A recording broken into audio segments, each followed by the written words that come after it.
आज हम आपको संभल हिंसा से जुड़ी एक ऐसी खबर बताने जा रहे हैं जिसे सुनकर आपके रोंगटे खड़े हो जाएंगे। एक ऐसी कहानी जिसने संभल के हिंदुओं को अपना ही घर छोड़ने को मजबूर कर दिया। एक ऐसी कहानी जिसमें योगी आदित्यनाथ जैसे कट्टर हिंदू मुख्यमंत्री के रहते हुए संभल के हिंदू अपना घर बार सब कुछ छोड़कर चले गए। आखिर क्या हुआ था 24 नवंबर 2024 के दिन? चलिए आपको पूरी कहानी बताते हैं। उत्तर प्रदेश के मुख्यमंत्री योगी आदित्यनाथ ने संभल हिंसा की जांच करने के लिए एक समिति का गठन किया था। इस समिति ने हाल ही में अपनी 450 पन्नों की विस्तृत रिपोर्ट मुख्यमंत्री योगी आदित्यनाथ को सौंप दी थी। इस रिपोर्ट में कई ऐसे चौंकाने वाली बातें सामने आई हैं जो संभल के इतिहास, वहां की जनसंख्या में बदलाव और हिंसा के पीछे की साजिश को उजागर करती है।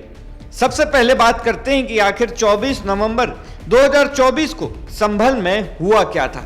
दरअसल संभल की शाही जामा मस्जिद के एक कोर्ट के आदेश पर भारतीय पुरातत्व सर्वेक्षण यानी ASI द्वारा सर्वे किया जा रहा था। यह सर्वे इसलिए हो रहा था क्योंकि कुछ लोगों का दावा था कि इस मस्जिद का निर्माण मुगल काल में एक हिंदू मंदिर को तोड़कर किया गया था। पहला सर्वे तो शांतिपूर्ण रहा, लेकिन 24 नवंबर को जब दूसरा सर्वे शुरू हुआ तो माहौल अचानक तनावपूर्ण हो गया। स्थानीय लोग मस्जिद के पास जमा हो गए और देखते ही देखते प्रदर्शनकारियों और पुलिस के बीच झड़प शुरू हो गई। ये झड़प इतनी भयानक हो गई कि भीड़ ने पथराव शुरू कर दिया। पुलिस को भीड़ को नियंत्रित करने के लिए आंसू गैस और बल का इस्तेमाल करना पड़ा।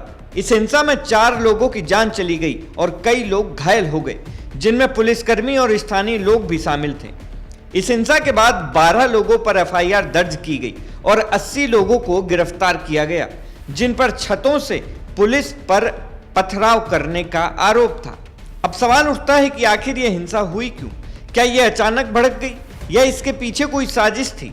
यहीं से शुरू होती है 3 सदस्यीय समिति की 450 पन्ने की वो रिपोर्ट जो हाल ही में मुख्यमंत्री को सौंपी गई है।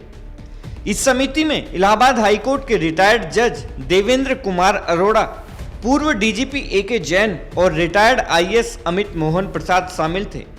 इस समिति को हिंसा के तुरंत बाद जांच का जिम्मा सौंपा गया था। समिति ने मौके पर जाकर प्रशासनिक अधिकारियों, स्थानीय लोगों और पीड़ित परिवारों से बात की और इस हिंसा के हर पहलू की गहराई से पड़ताल की। इस रिपोर्ट में कई ऐसी बातें सामने आई हैं जो वाकई चौंकाने वाली हैं।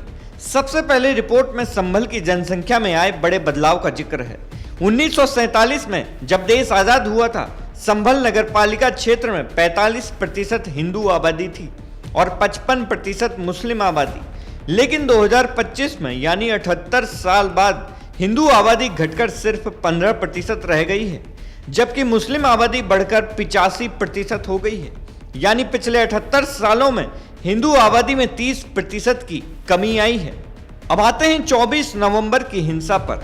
इस हिंसा की जांच के लिए उत्तर प्रदेश पुलिस की विशेष जांच टीम यानी SIT ने भी एक 4000 पन्नों की चार्जशीट दायर की थी, जिसमें 159 लोगों को आरोपी बनाया गया था। हैरानी की बात यह है कि हिंसा में बरामद हथियार ब्रिटेन, अमेरिका और जर्मनी में बने थे। लेकिन सबसे बड़ा खुलासा यह है कि समिति की रिपोर्ट में दावा किया गया है कि 24 नवंबर की हिंसा कोई अचानक हुई घटना नहीं थी, बल्कि ये एक सुनियोजित साजिश थी। रिपोर्ट के मुताबिक इस साजिश में समाजवादी पार्टी के सांसद जिया उर रहमान बर्क, विधायक इकबाल महमूद के बेटे सुहेल इकबाल और जामा मस्जिद की इंतजामिया कमेटी के कुछ लोग प्रमुख भूमिका में थे। कहा जा रहा है कि प्रशासन ने मस्जिद प्रबंधन को पहले ही बता दिया था कि सर्वे होने वाला है। शायद यहीं से सर्वे की बात लीक हो गई और वहां भीड़ जमा हो गई। लेकिन सबसे गंभीर आरोप जिया उर रहमान बर्क पर लगा है। रिपोर्ट में दावा किया गया है कि 22 नवंबर को यानी हिंसा से 2 दिन पहले जिया उर रहमान बर्क ने नमाजियों को संबोधित करते हुए एक भड़काऊ भाषण दिया था। उन्होंने कहा था कि हम पुलिस प्रशासन या सरकार से दबने वाले नहीं हैं। अरे हम इस देश के मालिक हैं, नौकर या गुलाम नहीं हैं। उन्होंने ये भी कहा कि मस्जिद थी, मस्जिद है और इंशाअल्लाह मस्जिद रहेगी कयामत तक। जिस तरह अयोध्या में हमारी मस्जिद ले ली गई, वैसे यहाँ नहीं होने देंगे। इस भाषण को हिंसा भड़काने का एक बड़ा कारण माना जा रहा है। इस हिंसा के बाद प्रशासन ने सख्त कदम उठाए। संभल में धारा 144 लागू की गई, इंटरनेट सेवाएं बंद कर दी गई और बाहरी लोगों और नेताओं के प्रवेश पर रोक लगा दी गई। मुख्यमंत्री योगी आदित्यनाथ ने भी सख्त निर्देश दिए कि उपद्रवियों से नुकसान की भरपाई की जाए। अब इस रिपोर्ट में आगे क्या होगा? सूत्रों के मुताबिक ये 450 पन्नों की रिपोर्ट पहले राज्य कैबिनेट के सामने पेश की जाएगी। कैबिनेट से मंजूरी मिलने के बाद इसे उत्तर प्रदेश विधानसभा के अगले सत्र में रखा जाएगा। इस रिपोर्ट में न सिर्फ हिंसा के कारणों और साजिश का जिक्र है, बल्कि प्रशासन की भूमिका, खुफिया तंत्र की नाकामी और भविष्य में ऐसी घटनाओं को रोकने के सुझाव भी शामिल हैं।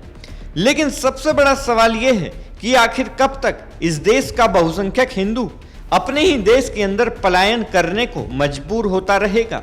आखिर कब तक कश्मीरी पंडितों की कहानी बार बार दोहराई जाती रहेगी? आपकी क्या राय है इस बारे में? हमें कमेंट बॉक्स में जरूर बताएं। सरकारी मंथन के लिए उमेश द्विवेदी की रिपोर्ट।